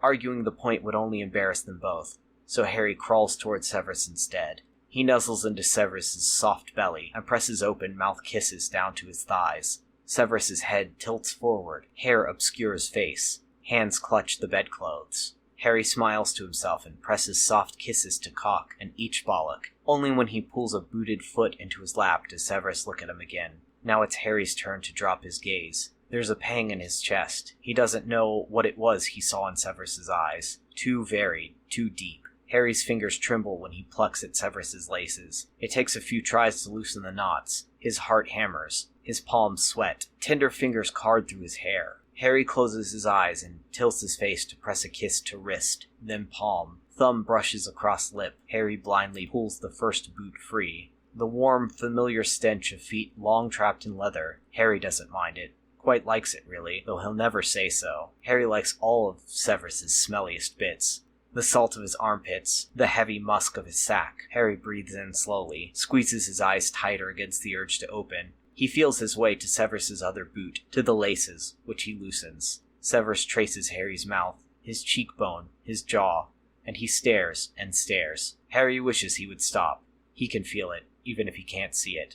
"Do you intend to fuck me blind, Potter?" Severus's voice is bitter amusement. The words startle a laugh out of Harry, part self-conscious and silly for his actions, part guilty for any insecurity stirred. Harry squints one eye open and grins all the broader when met with a lifted brow. "I'd like to fuck you until you are blind, yeah," Harry agrees. Severus's cock twitches. Bad for business, though. Dark eyes roll. Harry tugs the second boot free and tosses it carelessly aside. "Those are dragon hide," Severus gripes. Without the boots in the way. Severus's trousers and underwear come off easily. "You might show some respect." "Right." Just to be contrarian, he balls up Severus's clothes and tosses them over his shoulder. "Potter!" "Yes, sir?" "I loathe you." "Sure," says Harry. Severus's eyes narrow, as if he knows Harry barely bit back the word liar. It's harder for Severus to get his knickers in a knot when he's naked, so Harry plucks each of his socks free, then flings them away. Severus harumphs. Harry snickers and leans forward to kiss back up his thighs, to nuzzle into his bollocks, to lick up the length of him, to filthily kiss the leaking head.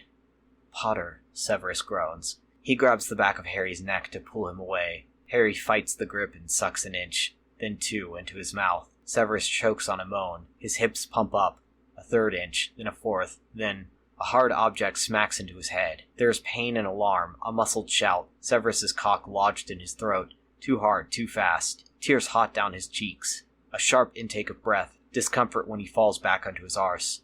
Harry scrubs his arm across his face. Glasses skewed. Tears scrubbed. A floating jar of lubricant hovers menacingly near his face. Harry scowls at it, then Severus. "I invited you here for your cock," Severus announces a tad breathlessly.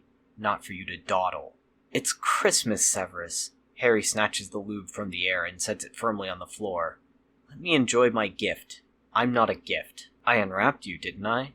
"Charming." Severus stretches out one foot to trail up Harry's thigh and presses his toes against Harry's cock. "Glad you think so." Harry holds Severus's foot in place and thrusts against it. A perfect alignment. The heel sits nicely above his bollocks, the curve of his cock sits in the arch, and when Harry gets him in place, Severus curls his toes over the head. "You like this," Severus accuses, his dark eyes alight. "I love this. I love you." Harry has always admired Severus's hands. Long, elegant fingers, the tips stained from years of potion craft, the calluses, the little scars, how adept they are at wielding wand and knife, the precise way he turns the pages of books, the graceful hold of goblet and glass. Severus's feet are just as nice, Harry decides. Pale and long, stark black hair, sparsely grown, a prominent arch. Harry takes the lonely foot in hand and rubs into the sole. Severus falls back onto his hands. His eyes flutter shut. The skin here is sinfully smooth. Harry traces his thumb along the edge of his big toe, then rubs his knuckles against the heel. Severus's toes wiggle. Harry leans in to press a kiss to each. Potter! Severus half barks, half groans. Mm-hmm.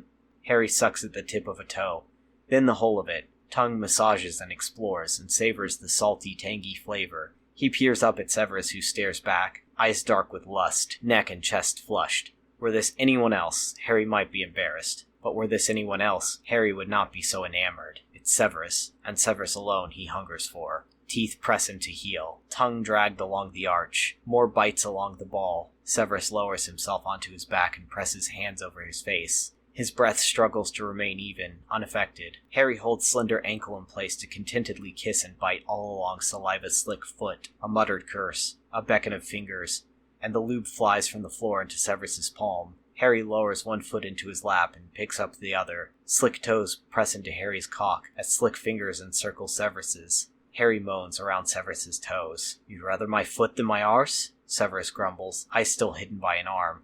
The other doesn't pause at stroking. I want all of you, Harry says as lightly as he can manage, though he feels far from light. Severus is all the gravity of the earth, pulling him in and holding him down. Then take me! As Harry rises to his feet, Severus parts his thighs. The invitation goes ignored. Instead, Harry holds Severus's leg and rubs himself against a foot. Severus whips his arm off of his face to scowl at him, but fingers tighten around cock, and his breath stutters out of him. Cock leaks onto stomach, hips lift, head falls back. He's gorgeous. If you want, Harry means to say, my cock, but he's still too shy to be so forward. Just the thought of it makes his face heat.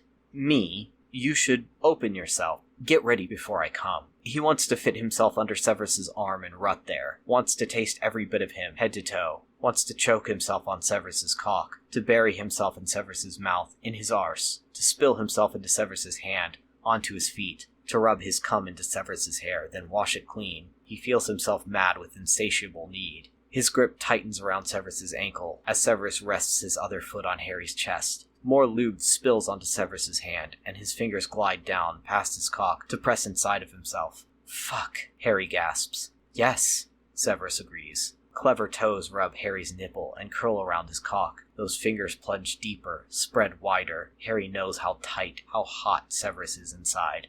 His cock throbs. Don't come. I need that, Severus snaps. Fluid leaks onto Severus's toes. Don't worry, love. I'll take care of you after. Harry does, in fact, come on Severus's foot. And he does, in fact, take care of Severus after, but not before bringing him to the edge time and again, without letting him fall over. Harry doesn't give Severus release until he's hard again, and pounding Severus into the mattress. All night, Severus demands more, even when his arse is sore and his cock is soft, and because it's his Christmas wish, Harry can hardly tell him no. Come morning, Severus kicks Harry out of his rooms to face the gossip mongers alone. Harry kisses him sweetly, beneath the mistletoe no less, before he goes. The image of his fond smile lingers in Severus's mind. When Harry proffered his gift upon waking, Severus had refused it. Only Harry's adamancy pushed Severus to acceptance, though he was unswayed to open it then and there. It is in the safety and privacy of solitude that he plucks at ribbon and wrapper with trembling fingers. His damnable heart flutters. His fingers fumble to open the plain brown box. A riotous floral display bursts forth, fat red chrysanthemums and dainty white gardenias, their green stems bound in gold ribbon and silver bells. Only a few of the flowers suffered from Harry's careless abuse. Red and white petals fall as Severus lifts the bouquet free and sets it neatly on his bedside table. Severus rests his fingers on his chest where they lightly drum. He stares at the bouquet until colors and shapes lose meaning. No one has given him flowers before. Fond smile, tender kisses, soft eyes, pretty flowers. They spin around his head, and he searches for meaning he's scared to find. The flowers tremble with delight as Severus armors himself for the day, and as he flees his rooms, a taunting jingle follows. I think this is one of my favorite ways of seeing Harry and Snape. Just Snape being so what's the word? I don't know. So resisting Mm-hmm. or snarky. Yeah. Yep, the denial of feelings and yet the tug back and forth to giving in, and then, just the whole in the morning he's like kicks him out, even though it was like, Yeah. I mean, just this funny. But I think that Harry obviously sees it as endearing in a way too, that he's just like, oh, Mhm. like then having the flowers was so, sweet that it shows that Harry, it's like regardless of what Severus does, it's, he's not going to give up on it. Mhm. I do think I messed up and said angels when the word was angles, so sorry about that. Oh. Oh, that's hard.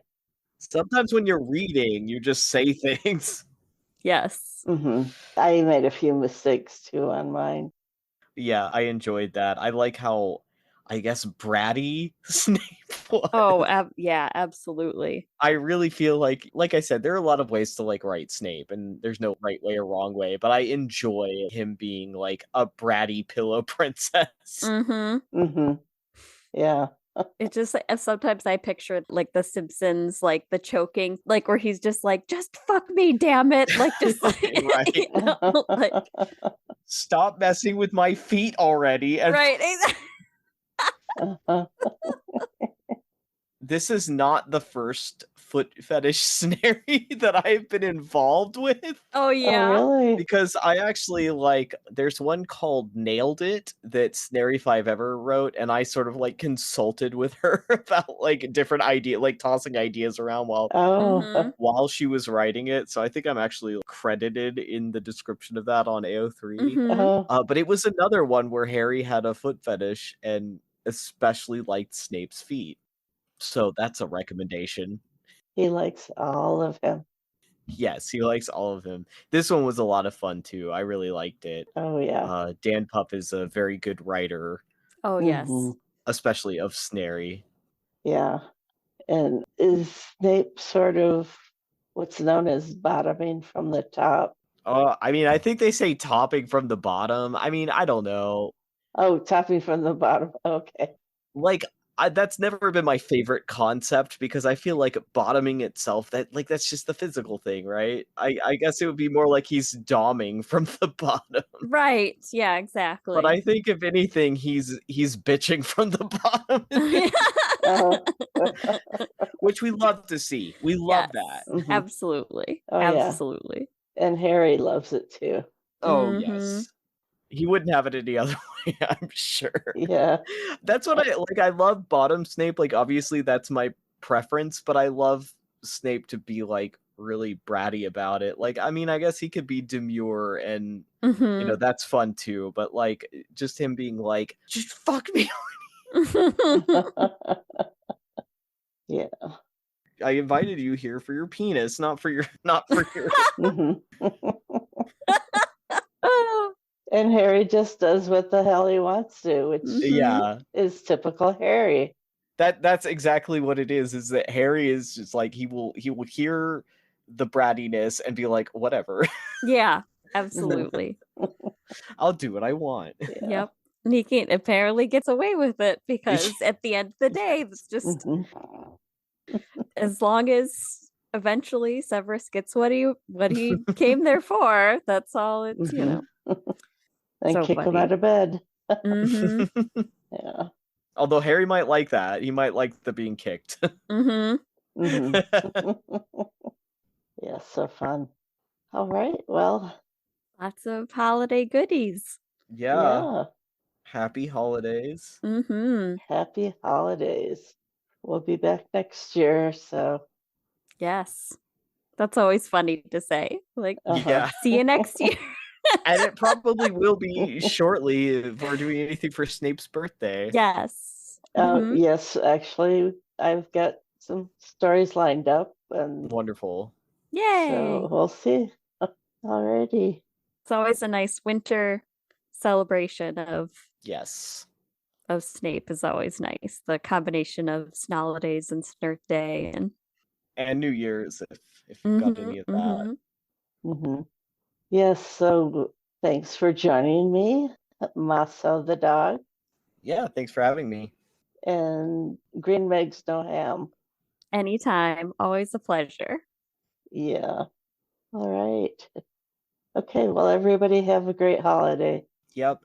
Happy holidays, everyone. Happy Snolidays. Yeah.